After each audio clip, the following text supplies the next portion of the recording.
ഇനി നമ്മൾ യൂറോപ്യൻ ഗ്യൂസിനൊക്കെ വിട്ടിട്ട് ഒരു വിയറ്റ്നാമീസ് ഗ്യൂസിൻ ട്രൈ ചെയ്യാനായിട്ടാണ് പോകണം കേട്ടോ.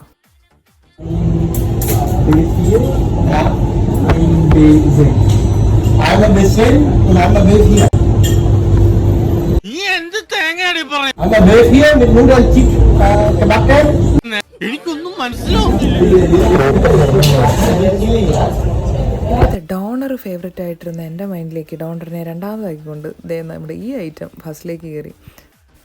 നമ്മൾ ചൂസ് ചെയ്തത് ഏഷ്യൻ നൂഡിൽസ് വിത്ത് ക്രിസ്പി ചിക്കനും റൈസ് വിത്ത് ക്രിസ്പി ഡക്കും ആയിരുന്നു. ഫുഡൊക്കെ കഴിച്ച് കഴിഞ്ഞിട്ട് അപാര എക്സ്പ്രഷനൊക്കെ ഇട്ട് തള്ളി മറിക്കുകയാണ് കേട്ടോ. പക്ഷേ അങ്ങനെയൊന്നുമില്ല, നല്ല ടേസ്റ്റ് ആയിരുന്നു. സംഭവം എനിക്ക് ഇഷ്ടപ്പെട്ടു, ഞങ്ങൾ രണ്ടുപേർക്കും ഇഷ്ടപ്പെട്ടു. ഇത് സ്ഥലം വരുന്നത് ട്രെപ്റ്റോ പാർക്കില്ല, ബിയർ ഗാർഡന് ഓപ്പോസിറ്റ് ആണ് കേട്ടോ. ഫുഡിൻ്റെ കാര്യത്തിൽ നമ്മൾ ഒരൊറ്റ വിട്ട് വിജയിക്കാൻ തയ്യാറാവരുത്. അപ്പോൾ അത്രയൊക്കെ ഉള്ളൂ. Okay, by.